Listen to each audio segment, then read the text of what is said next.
Going to children and God. There are endless numbers of books and articles by professionals, by experts on the subject of child raising and child psychology and so on and so forth. And I don't want to get involved in those areas of child education and so on, but rather try to find some unique element or some unique perspective coming from Hasidus. Not too long ago, the Rebbe mentioned an interesting thing. He says children are by nature impatient, in that they don't appreciate being told to wait.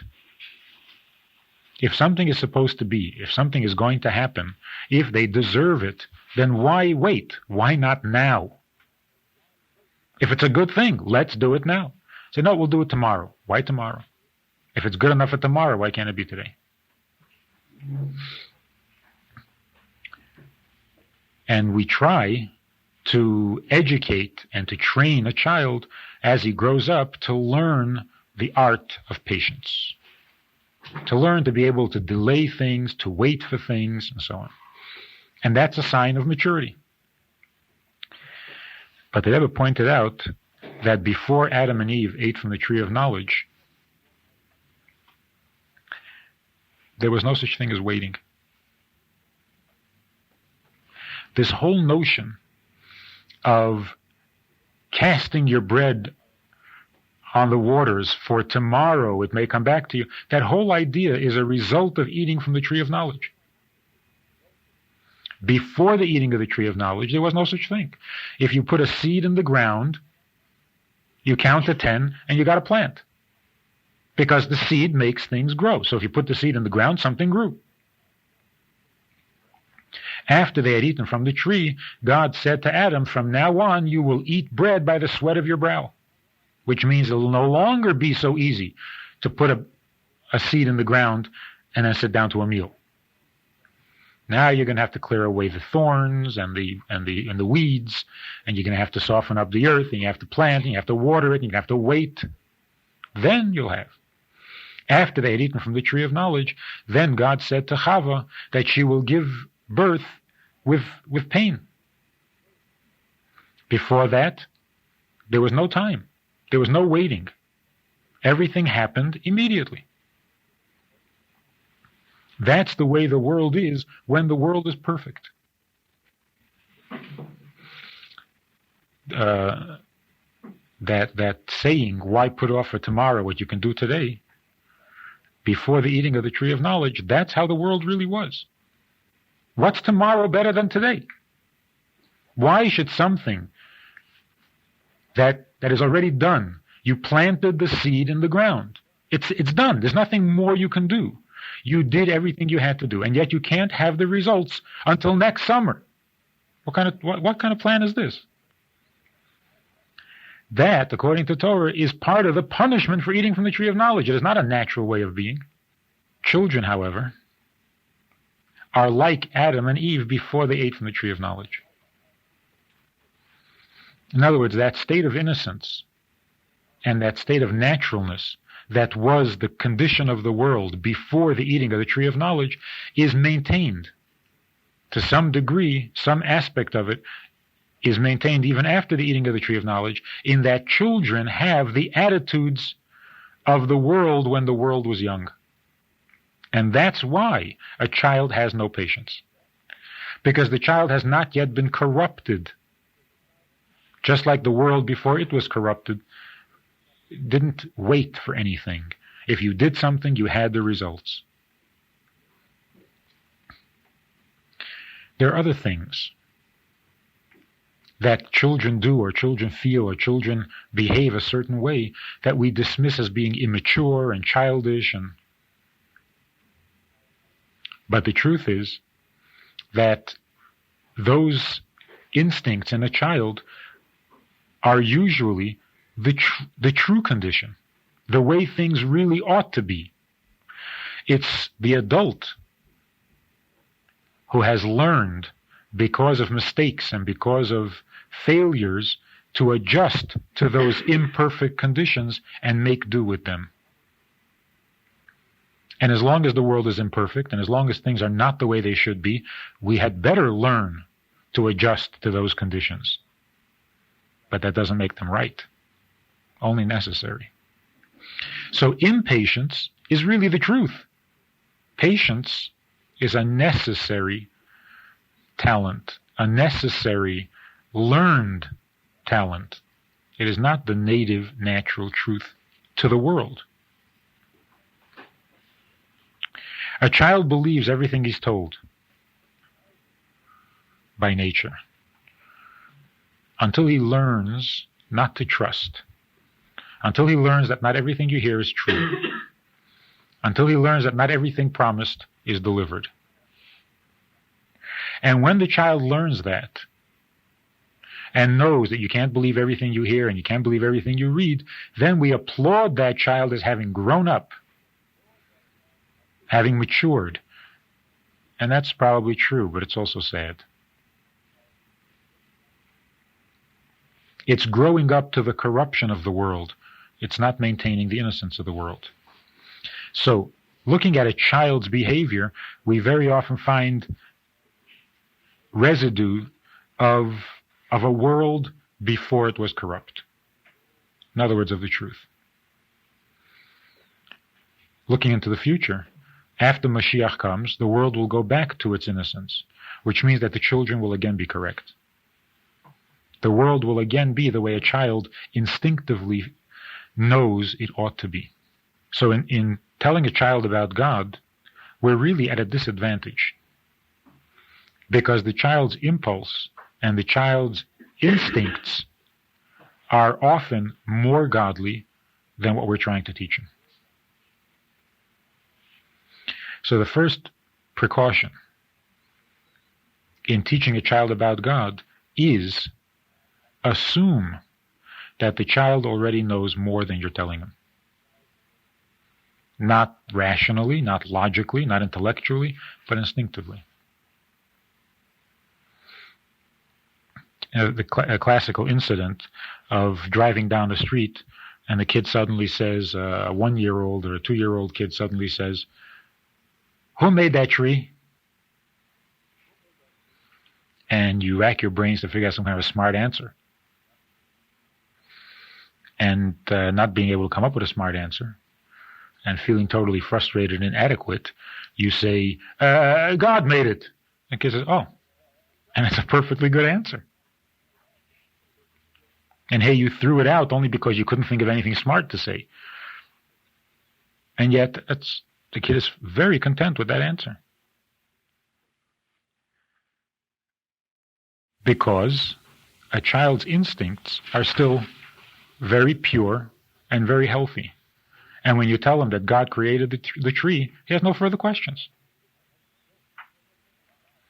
Tell an adult, God created the tree, you get a dozen questions in return. How do you know? What does it mean, God? What is God? How does he create trees? What? I mean, the answer is not an answer at all. It doesn't satisfy at all. Not because there's any contradiction to it. Not because the adult knows better. What does he know better? He knows who created the tree. He doesn't know any more about that tree than the child. And yet to the child, the answer is an answer, and to the adult, it's no answer. So the adult is left with the question. Doesn't have a better answer. Or if you want to make it more clear, more convincing, with the tree, you can maybe quibble a little bit. But who created the sun? So for the child, you say God created it. The kid knows. Now he knows who created the sun. You tell an adult that God created the sun, he still doesn't know. Not that he knows something else. He just doesn't know. So, but I just told you, and he still doesn't know. That's not because he's smarter. That's because he's more confused. Not as natural, not as innocent. So in explaining to a child that there is a God and that God created the world, there's really very little effort necessary. It's the adult that has the problem, not the child. Teaching God to children, or teaching children about God, is really a very different kind of a project. Once you've told a child that God exists and God created the world, that's all he really cares to know about it. What he needs to know is the consequence or the significance of the fact that God created the world. And that's already an adult thing. To tell a child what is real and what is true is very simple, because a child has a good instinct for what is real and what is true. But to draw conclusions, and to draw proper conclusions, this is already an adult intellectual process. If God did create the world, therefore what? So what? If we don't teach that to the child, then no matter how innocent the child is, and no matter how natural and how pure his instincts are, he can't go anywhere. He has no tracks on which to travel. He knows the facts, but they're not serving him. Incidentally, this is not only true of children. It's true of everybody, because everybody has that child, the part of ourselves that is the child, the part of us that has retained that innocence even into adulthood. So there's a part of us that knows what is the truth. The question is, how do we handle it? What do we make of it? What conclusions do we draw from it that would serve as guidelines to our own life? To say God created the tree is wonderful. So you've answered the question as to where the tree comes from. But then what significance is that to me? So what should I now do with that tree or not do with the tree, knowing that God created it? For this, you have to have an adult. So if we're talking about a child's faith is healthier than the faith of an adult. We talk about a child's mind needs to be filled. So, knowing that there's a God and recognizing God in the world, that comes effortlessly to a child. Knowing what conclusions to draw from that, which is the activity of a mind, not the activity of a soul, here the child needs direction. The child's mind needs to be filled. Depending on what you fill the child's mind with, the child's emotions will develop accordingly. Whatever it is you're going to fill his head with, that's the kind of a person he will grow up to be. Because the heart follows the mind. The mind explains what the soul intuitively knows. So the child's faith, mind, and heart work in sequence. What the soul tells the child, which is the child's faith, needs to be explained by the mind, and what the mind explains will form the heart, the personality, the emotions of the child. In telling a child about God, meaning to say, drawing conclusions for the child, not introducing him to God, but explaining to him what the significance of a creator is. And again, this is true of training ourselves, re-educating ourselves, beginning from our child outward. The important thing here is the details. They once did a study, I forget where this was, here's someplace in the Twin Cities. They showed children films and watched their reaction. They did it for Jewish and non-Jewish. The public school did it or something. Because they wanted to see what children recognize, what things children recognize and respond to the most or something. They were very young children. And they found out that the kids from the temple who were participating in this study remained passive throughout most of the film that had to do with the temple, until it came to the menorah, when they showed the lighting of the candles on Hanukkah. Here suddenly the kids perked up. They knew what it was. They recognized it. It felt familiar. This was their part of the film. Even though beforehand they had shown the temple that they go to, the sanctuary, the ark, nothing. They didn't respond at all. When it came to the menorah, they responded. Anyway, the conclusion of this expensive study that many adults were involved in was simply children react most and relate most to things they've done. It's a great insight.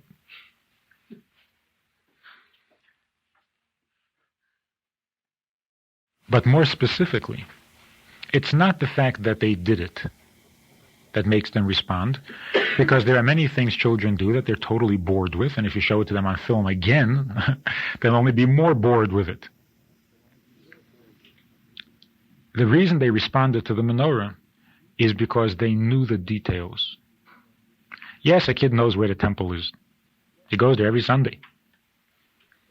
But he doesn't know anything about the temple other than that it is, and that he goes there. And he doesn't like it.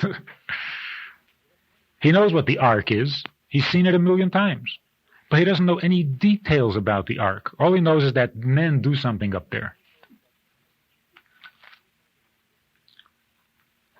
When it came to the Hanukkah menorah, adults in the temple don't light Hanukkah menorahs. Kids do it. Only kids do it. This is something he was told details about. He knows the specifics, and that he can relate to. In other words, children don't respond to generalities, they respond to specifics. Therefore, in telling a kid about morality, about godliness, about being a good kid and a good Jew, the important part is the detail, not the generality. And here, we very often make the mistake. As long as the kid is generally doing it and knows the general idea and is basically behaving, what more do you want? Why do you have to burden the kid with details? So he missed a detail. When we look back, particularly when an older person looks back at their childhood, what they remember is not generalities, but very specific, petty details. One-time events, not some general theme of their childhood. As a matter of fact, when we look at a person who's had a very difficult and unhappy childhood, that is usually characterized by a very vague general memory of their childhood, without details, because they've blocked them out or whatever the explanation is. But the point is that an unhappy adult is someone who does not have specific memories from childhood. So when we tell a child about God, we need to tell him not that God is a creator and that God created the world and that everything in this world is his. You have to be much more specific. You tell a child that before you put that candy in your mouth, you have to make a bracha. Why? Because it's God's candy. Not it's God's world. That's too vague. It's God's candy. And for this candy, you have to thank God. The same is true also for ourselves. Coming away from Rosh Hashanah, we now have to begin to live with the resolutions and the conclusions that we came to during Rosh Hashanah or during Yom Kippur. Because on Yom Kippur and Rosh Hashanah, the resolutions and the promises that we make ourselves are too universal. They're too cosmic. We resolve on Rosh Hashanah that this year will be better than last year. That's very nice and very important. And that's what Rosh Hashanah is all about. to give yourself an annual plan. But that's too sweeping, it's too general. When it comes after Rosh Hashanah, we then have to take this inspired resolution and break it down to practical, real details. What does it mean you're going to be better?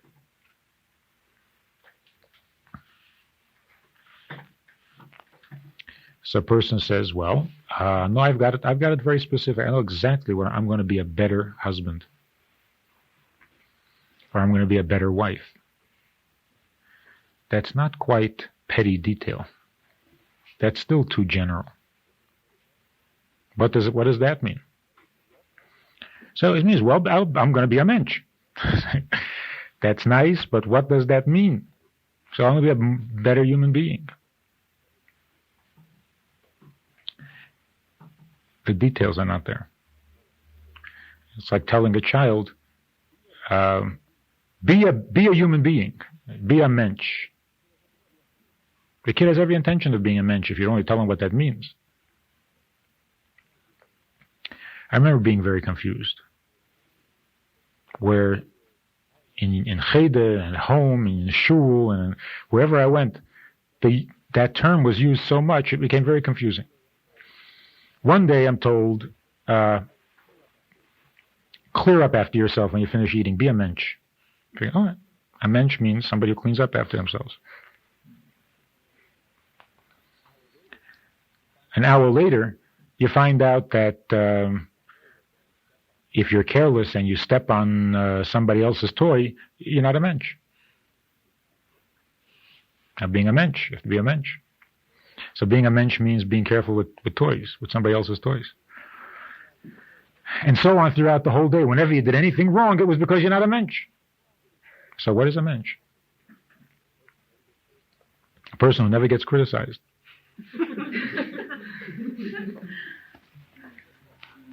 Yeah, if you never get caught, you're a mensch.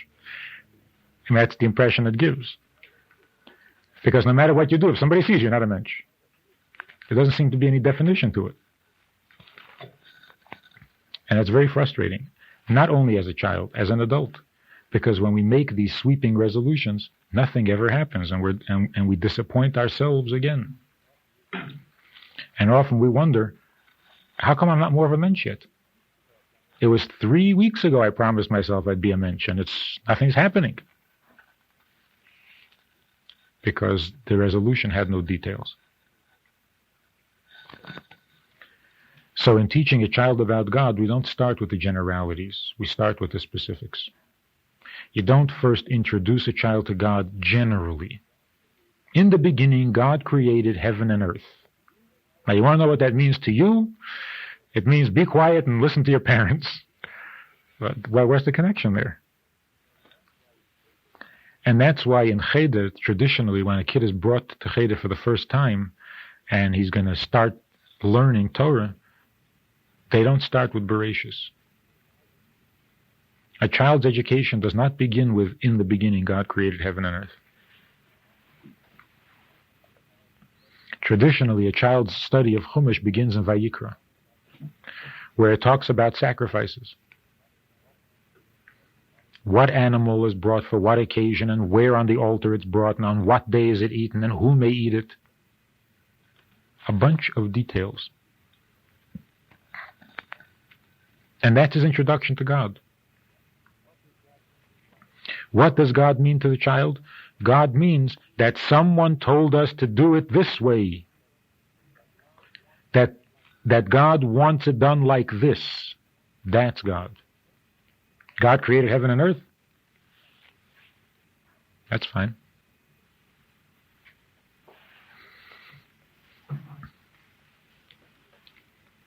So in re-educating ourselves, which is a separate project from learning. I don't know if there's a good word in English. Educating ourselves doesn't mean learning or reading. Educating ourselves means to train ourselves, to raise ourselves, like you train a child or raise a child. There are times when we have to re-raise ourselves, which doesn't come from learning or reading or studying. It comes from training ourselves to think right, to do right, to behave right, to feel right, to respond right, and so on. And just as we stop a child when they're having a temper tantrum, and we say, this is not a way to behave, we don't sit down with a book and read to them. You tell them, not like this, the other way. This doesn't go, that goes. This is wrong, that's right. Which is called training, not philosophizing. We have to sometimes do that for ourselves as well. We have to either train ourselves in areas that we never were trained in, or retrain ourselves in things that we should have been trained in a long time ago, but for whatever reason didn't get it. Training means starting with the details. Learning a subject follows a completely different set of rules. In order to study a subject, you have to begin with the generalities. You don't start with specifics. And what happens very often in today's educational theories and experiments is that people treat child rearing in the same way they treat education. But they're really two separate functions, and they're governed by opposite rules. Child rearing begins with details, education begins with generalities.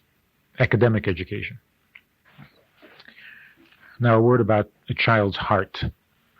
Based on the information a child is given, the emotions that the child will have, or the reactions a child will have, will be mellowed, if not changed, by the force of the knowledge. A child grows like a plant, depending on where it's getting its light from, and where it has room to expand. Wherever you open up the space and give the plant room to grow, that's the direction it will grow in. And whatever direction the light is coming from, that's the direction the plant will go in. The same is true with the emotions of a human being. Emotions are helpless traits, and they grow only where they're permitted and only where they're nourished. So that the heart follows the path that is opened to it. The heart does not choose a path. What opens a path for the heart? The mind. If the mind pursues a certain subject, that subject becomes a possible growth pattern for the emotions. Because now that I know about a certain thing, my emotions can get involved with that thing. If I don't know about it, I can't have emotions concerning it. It doesn't give my emotions an opportunity for growth. Also, information, particularly Torah information, inspired information, holy information, serves like light to a plant. It nourishes the emotions, and the emotions naturally gravitate towards that light. Filling a child's mind with holy things and with instructive things will guarantee that the child's emotions will also be holy and constructive. Which is one of the reasons that Rabbi has mentioned a number of times that a child's room and clothing and books that he reads regularly should not be decorated or filled with images of things that are unholy.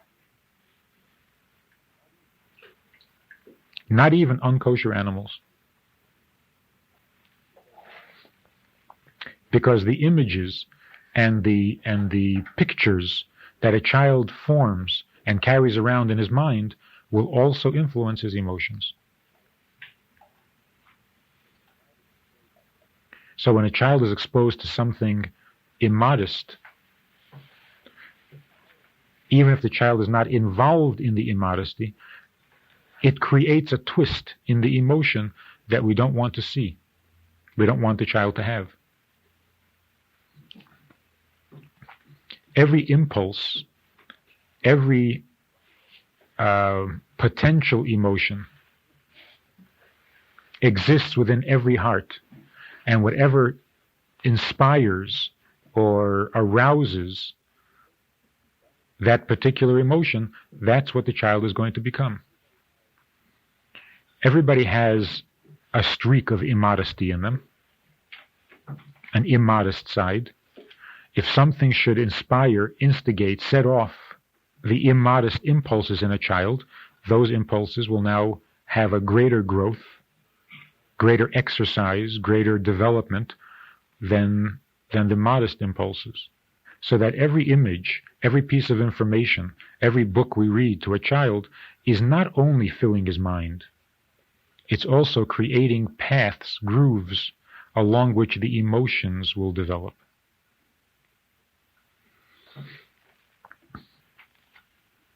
So sometimes, in consideration of the emotion that this will inspire, we have to pick certain material and reject other materials, even though academically they both seem to be interesting and important and relevant or whatever. So when we pick books for children, or choose stories to tell children, or even examples by which to explain things, we have to be careful to pick examples that don't instigate and arouse the very opposite emotion of what we're trying to teach. For example, there are these stories, children's stories, that try to teach moral lessons, but in conveying the moral lesson, they sometimes emphasize the negative, how bad it is and how wrong it is to not be good, to such a degree that the example of not being good stands out more strongly and is more convincing and is more entertaining than the example of what it is to be good. And the result is that by presenting that kind of a contrast, you've inspired the kid not to be good, to be bad. And that's why in the Principles of Education, the previous Rebbe's father writes that a teacher who raises his voice in trying to teach goodness and decency to the child has already failed, because his tone of voice is more impressive than what he's saying. And the tone of voice is not right, is not good. So that, for example, if you tell a child, "You're not supposed to do that," you're technically correct. Technically, what you said was correct. You're not supposed to do that. That's true. But what does the child remember? And what does the child hear? The child hears that you're angry at him and that you're threatening him. What will the result be? The result will be that when he sees someone doing something wrong, he'll threaten him. It won't keep him from doing what is wrong. All it did was teach him how to respond to someone else who's doing something wrong. So the tone of voice is as much a lesson as the content of the statement. And although the content is correct, the lesson is totally wrong. Because now the kid knows that it's wrong to do that. But he also knows that when you see somebody doing something wrong, you threaten. And that's not what you wanted to teach him. And then you say to the kid, when you hear him threatening someone else, you say to him, "You're not supposed to do that. Only a father can do that." So fine, so I'll wait till he gets to be a father. Then he'll threaten. So in trying to make a mensch out of ourselves and out of our children, we have to take into consideration these three things: faith, mind, and heart. A child's faith is the least of the problem, because a child's faith is intuitively strong and right on target. And we should be careful that when it comes to inspiring a child's faith, we should at least have as much faith as the child, and not destroy his faith with some confused thinking of our own that really drains all the spirit and all the juice out of the innocent faith that a child has, that needs to be nurtured but not tampered with. So the adult has to tread very carefully when he talks faith to a child. And that's why in the end the children will bring us to Yiddishkeit. When it comes to a child's mind, and this goes also for our own mind when we're trying to educate ourselves, when it comes to the mind of the child, a child's mind thrives on details, not on generalities. And so when you teach a child, you have to teach him details. You have to teach him that this is the way it's done. First you take this step, and then you take that step, and you can't do it the other way. It has to be first this and then that.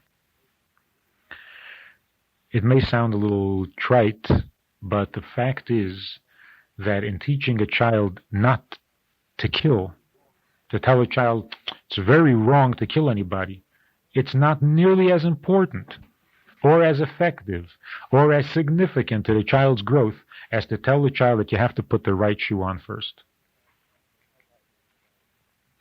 Because how often does a child get a chance to kill somebody? He puts his shoes on every day, and some kids 4 times a day. 4 times a day he's going to put his shoes on. Does he know how? So what do you mean how? You put it on. Murder, that's what you should teach a kid, not to be a murderer. But that's irrelevant to a kid. To a kid, you have to teach him the right way of doing what he already does. That will have an effect. That will be significant. You say, yeah, but what a kid does, what does a kid do that's so important? Puts his shoes on, takes them off, puts them on, takes them. That's right. That's what you should teach him. How you put your shoes on. How to tie your shoes. Not just to put them on, how to put them on. When you teach a child to read the Shema, you don't give him the principle of recognizing God being one in heaven above and on earth below. You tell him that when you read the Shema, you have to sit. Say, well, sit, stand, read the Shema. No. It is more important that he knows to sit during the reading of the Shema than to know why he's reading the Shema. And to know that he has to cover his eyes.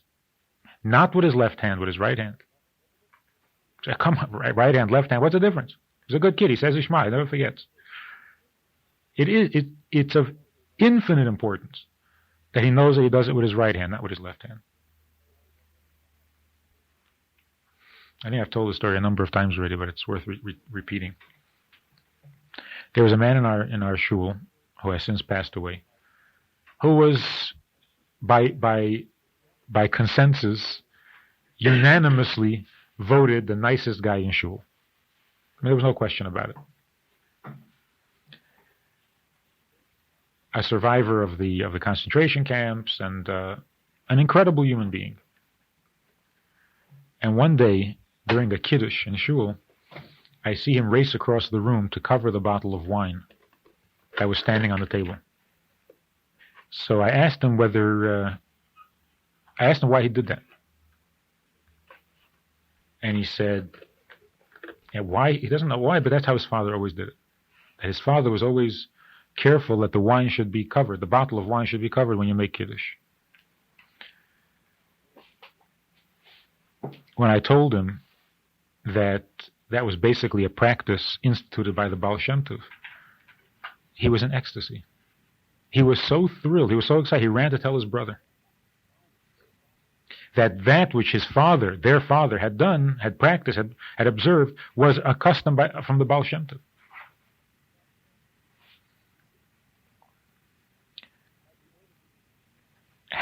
Had the order been reversed, had his father told him that there is a custom from the Baal Shem Tov that says to cover the wine before you make Kiddush, and then when he survived the concentration camps and came to America and there was a Kiddush going on in shul, he saw someone covering the wine, would he have gotten excited? Would it have had that effect? Would he even remember? Probably not. But his father didn't do it that way. His father didn't sit him down and say, you've heard of the Baal Shem Tov. Well, the Baal Shem Tov says that you should cover. He didn't do it. His father made sure that the wine was covered. What was the result? That 6 concentration camps could not erase that from his mind or from his practice. The wine had to be covered. Having that practice, having that ingrained in him, having that come almost natural, the wine must be covered, and having survived everything, then he hears where it comes from and what the background of it is and what the explanation of it is. Then it's like icing on the top. It's like, it's ecstasy. It's exciting. But had his father told him, this is a custom of the Baal Shem Tov, the excitement wouldn't have been there and the practice wouldn't have been there. It would have been lost. How about the non-directive parent who says, this is the way I do it, but you can decide for yourself? I've seen that. It's nishtahi, nishtahe. It's an absentee father. He might as well not be there. All he's teaching his kid, and what obviously the result will be that his kid will tell his kid the same thing. This is what I do, you can do what you want. What does that tell anybody? What does that say to anybody? That's not a lesson, it's a non-lesson. You might as well be absent. And that's another thing. There's somebody remarked about a Farbrengen, that when you look at a Farbrengen where people are sitting there of all ages, side by side, listening to the Rebbe speak, I mean, what is this? Isn't there a rating for Farbrengens, and one for children, one for kind of middle-aged people, and one for the elderly, and for the senior citizens, and for the Golden Age Club? And what is everybody in the same room? 12-year-olds and 90-year-olds are still listening to the same speech? I mean, shouldn't this be broken down? What is true obviously has to be true all the time, and every place, and for all people. Because we're dealing with Torah, because we're dealing with divine truth, the age differences disappear. There can't be a truth for a 9-year-old that changes when he gets to be 12 years old, that changes when he gets to be 50 years old.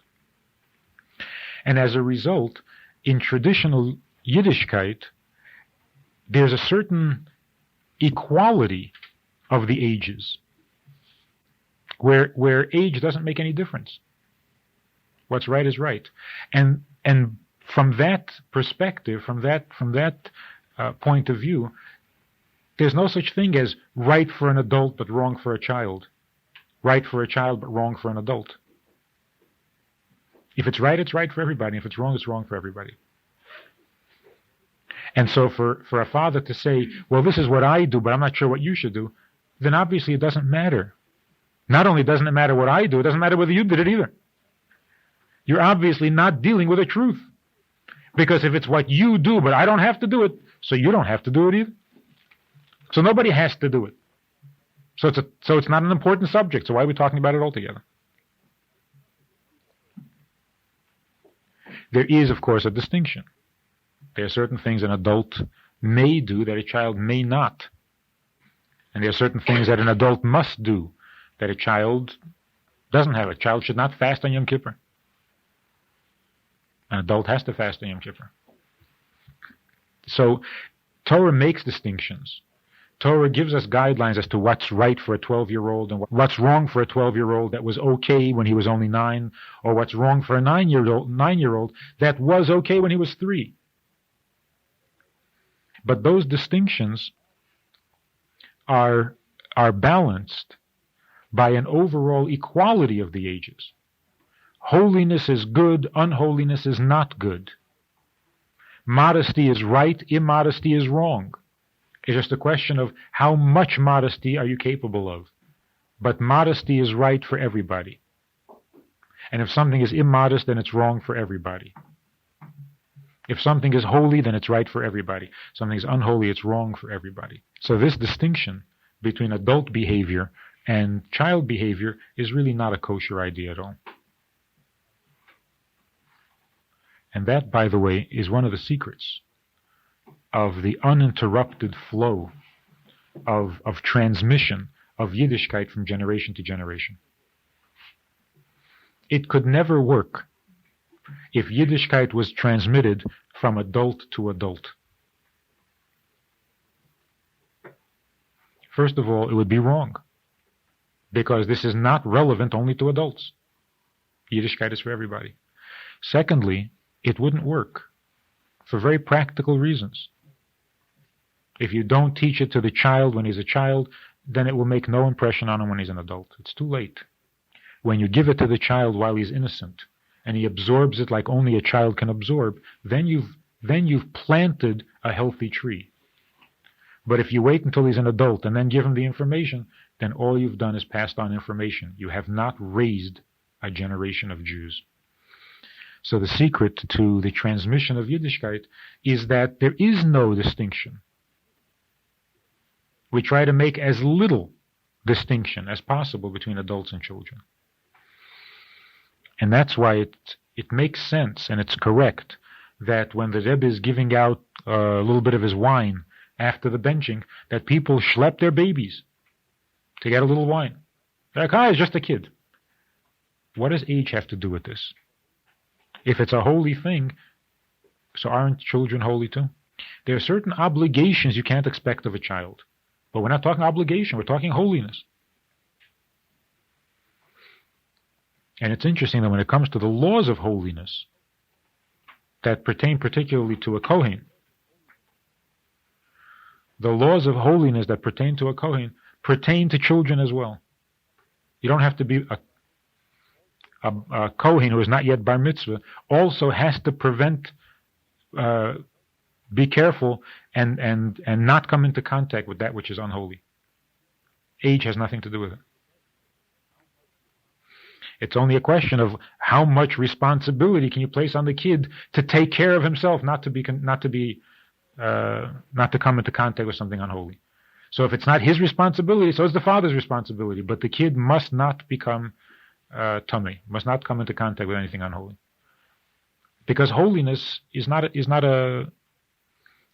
defined by age. And in a more general sense, the holiness of Torah in general is not for adults only. As a matter of fact, with a child who by nature is more pure and more innocent and more holy because he has not yet been corrupt, it is more important that the child be fed a healthy diet of holiness and modesty and goodness to ensure that he will be an adult that is worthy of his title, worthy of the description. So, summing it up again. With the faith of a child, the adult has to be careful not to ruin it, but to nurture it. With the mind of a child, the adult has the responsibility of filling it with those things that are detailed and specific and visible and tangible to the child, because those are the things that make the impression and that form the attitudes of the child. And in doing so, you have to be careful to present those details in such a way that they will also inspire the right emotions and not the wrong emotions. Because the way you teach a child and the things you teach him will open the channels for the heart, and that will determine the personality. So the tone of voice and the examples given and so on, these are things that we have to be careful about, because that's how we affect the heart of a child. There's an example in a story about a guy who was listening to two teachers, and he couldn't decide which teacher he should study under. And finally something happened that helped him make his decision. He was talking to one of the teachers and explaining something that he had learned, and his teacher was very impressed. And he said to him, "The way you explain what you just learned is so good. You explain it so well.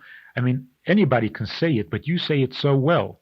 I mean, it's like the difference between kishke that has been cooked and is edible, and anybody can eat it and enjoy it, versus a kishke that was spiced properly and given the right amount of attention with the little detail. And that's how much better your description is than the average description of what you just learned." And he was very complimented. But a while later, he was studying with the other teacher, and they were studying some subject. He says, "Wait a minute, let me see if I can give you an example for this. Let me see, what can I compare this to?" And he said, "Well, I can compare it to a child who's been separated, a prince who's been separated from his father, and he yearns to be back with his father, the king, and so on." And something struck him. He said, "Wait a minute. Here are two teachers, each of them looking for an example. And he decided he was going to study under the second teacher. Because something about the choice of examples that the first teacher made left something to be desired. We're talking Torah, and we're explaining a complicated passage in Torah. And what can you compare it to? To a well-prepared kishka. Something's not right. When you're talking about good things and about holy things, your examples have to be holy too. Have to have a morality of their own. Whereas if you say, you know what that's like? That's like food. So what is that telling the kid? So in choosing examples and expressions and tone of voice, you also have to pick those kinds of methods of teaching that relate to the heart, that appeal to the heart. And that's how you cover the three major parts of a human being's ingredients, the soul from which we get our faith, and the mind with which we think, and the heart which determines our personality. Somebody once said that reading Zohar stimulates the soul. Reading Tehillim arouses the heart. The different parts of Torah activate different parts of the person. So in teaching a child, you have to approach all three in order to have a balanced education. You have to appeal to the soul, the mind, and the heart, and all of them correctly. And then you have a very successful time at educating, and the products, the results, are permanent, eternal. Question: if you could expand a little bit on what you said earlier about consequences. Well, the consequences of any idea, of any principle, is how does it affect your behavior? Now that you know that, what are you going to do different? How are you going to be different? How has this piece of information changed your behavior? Those are consequences. A statement that has no consequence doesn't really do much. It may be correct, but in addition to being correct, you also have to draw the right conclusions. And that a child can't do. The child can have the right answer because his instincts are good and his intuition is good and so on.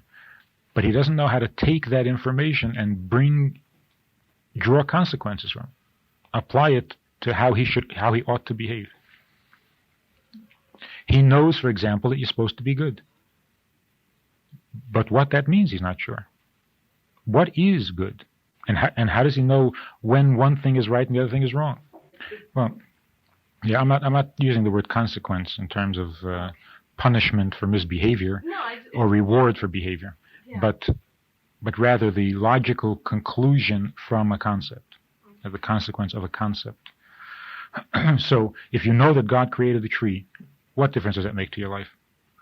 So God put the tree there, so? Well, in that particular case, the consequence would be, that's why Torah says that if you're going to war or whatever, you have to be careful not to chop down trees, not to waste the tree, because it's God's creation, not yours. Or other such practical application things. By the way, talking about telling a child not to cross the street, or going to sleep on time. Is it really wrong for the child to cross the street? Is it not safe to cross the street? It's not wrong to cross the street. It's not dangerous to cross the street. Adults do it all the time. Right. So it's not that crossing the street is dangerous. Right, okay. It's that when you're a child and there's no adult there, it might be dangerous for you to cross the street. For a person to say to a child, it's wrong to cross the street, would be totally misleading. And the kid wouldn't believe it because he knows that's not true. Yeah. As he sees the adults crossing the streets, how can it be wrong? Then if you say to him, it's dangerous to cross the street, you're going to make a nut out of the kid. It's not dangerous to cross the street. So you can't make more of it than it really is. You got to be honest.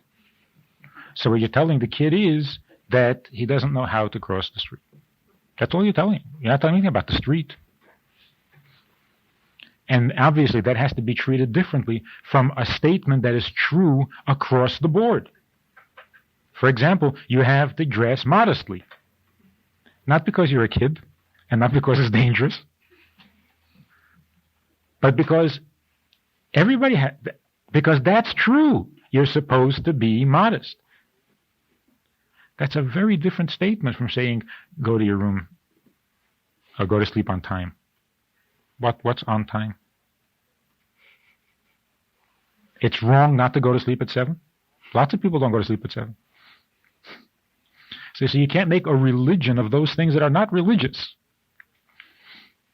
So what's more important, when a kid is not going to sleep at the bedtime you've set up for him, what's more important is that you tell the kid, you're not obeying your mother.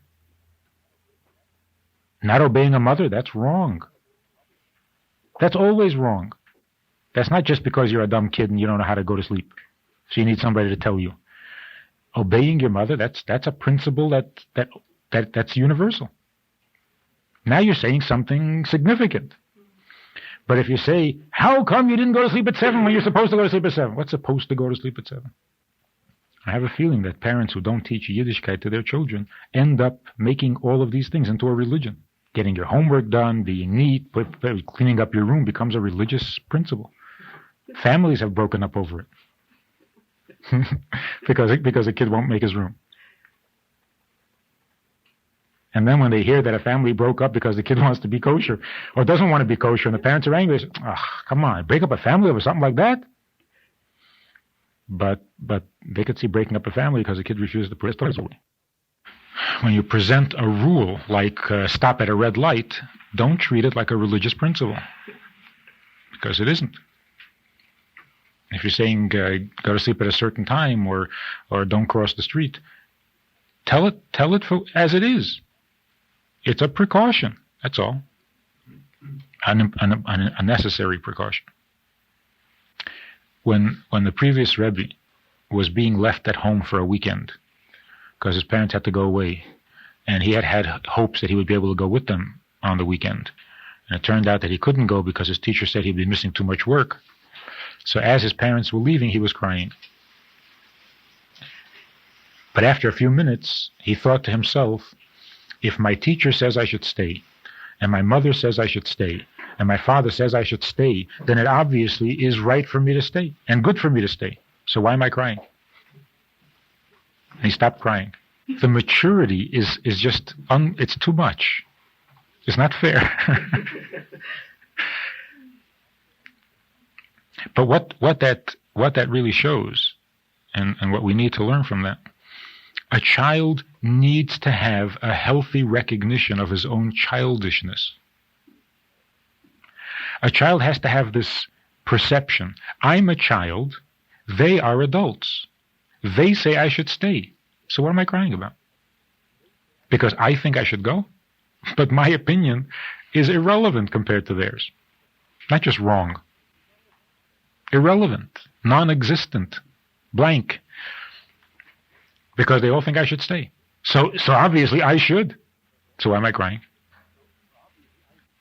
Because he thought that he was right.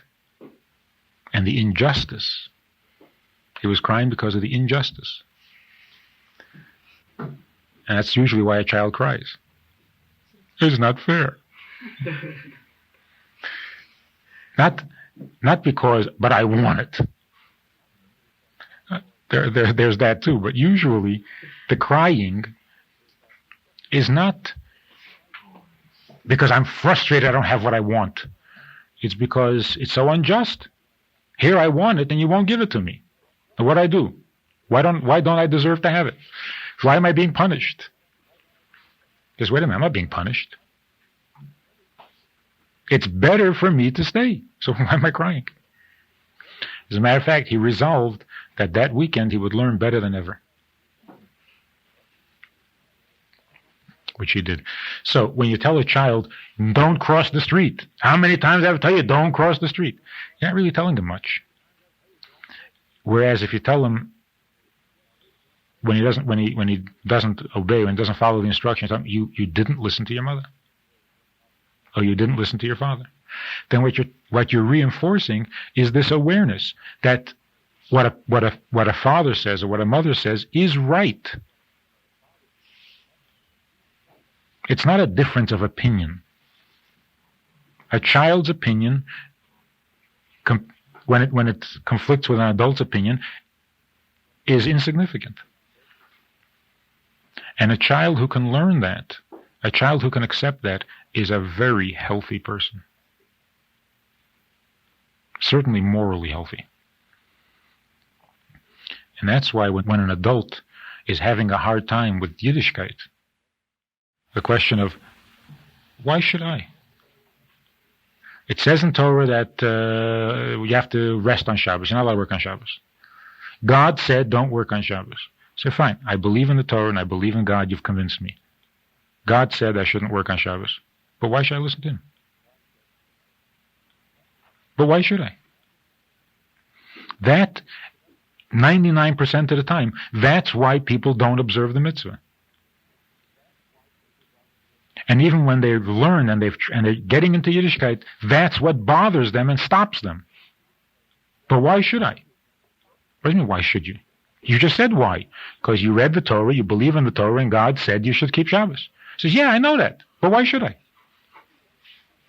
So let's try it again. God created the world. He rested on the seventh day. He said that you should rest on the seventh day. He says, I know what God said. Why should I do it? What is that question? The question is, I am me. And I have my wants and my opinions. God is God, no question about it. And he has his wants and his opinions. Now the question is, why should I put aside my opinions and my want for what he wants? Because he's bigger than me. What is he going to do? Beat me up? And even if he does beat me up, maybe it's worth it. But why should I put my opinion aside for his? What does that mean? Because God said so. Your parents told you to do something because they wanted you to do it. Because they said so. That's why you had to do it. So God says to do it, so you have to do it. It's equivalent. It is, but you have to explain it a little bit. Why does a human being obey God? It's a dumb question. It's a dumb question. And the question like that can only come from a child who didn't have the right attitude as a child. Why should a child obey his father? Why?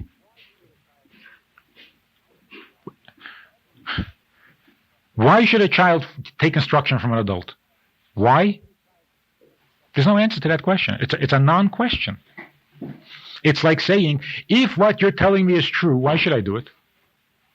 Why should you do what is true? I know that this is wrong, but why shouldn't I do it? Wait a minute. You know it's wrong, and you're asking why you shouldn't do it? In other words, you want me to explain to you why right is right? There's no explanation for that. You know it's right, but you don't know why you should do it. That's not a question. That's a bad upbringing. When a child knows that a child's opinion doesn't count when it contradicts an adult's opinion,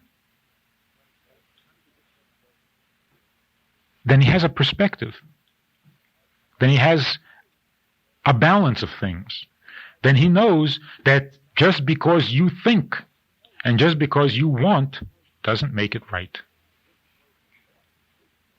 Because as a child you wanted silly things, and it was a good thing that your father was there to stop you from it, to tell you otherwise.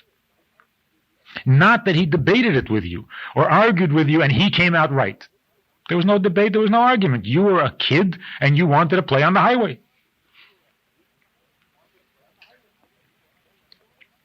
Or you were driving down the highway and you wanted to open the door of the car. Say, well, your father figured out that it wasn't such a good idea and he told you not to and you fought about it and you argued, and in the end it turns out your father was right. That's a misunderstanding of the whole thing. It wasn't a question of who was right. Your father had an opinion, you had none. You had no opinion. You were a reckless kid. That's not an opinion. Then why should I do what my father says? Why? Because you have nothing to say. There's only your father's opinion. So what's the question? Should I do what my father says or what? Or what I say? I don't say anything. I'm a dumb kid. I play on highways if they let me. So if a kid has that perspective, then when you're an adult and you figure, I want to work on Shabbos, and God says don't work on Shabbos. So what's the question? Whose opinion you should listen to? God says don't work on Shabbos. And I say, but I see with my own eyes that if I don't work on Shabbos, I'm not going to make money. So who are you going to believe? God or what you see with your own eyes? Of course you're going to believe God. Because compared to God, you're still a child.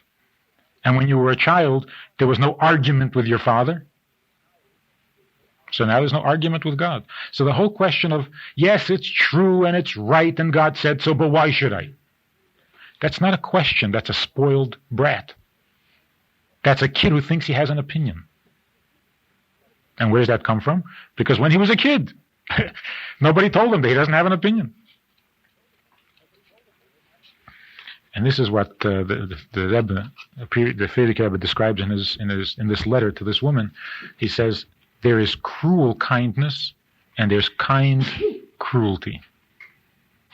A parent who is liberal, which looks like kindness but turns out to be cruelty, because he didn't give the kid anything to live with or anything to live by, versus the parent who seems to be very strict and unyielding, not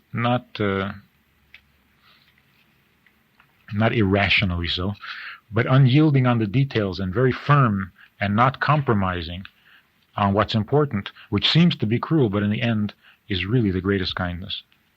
Going back to the first statement that we should be studying every day, it seems like it's very important that this particular year, 5745,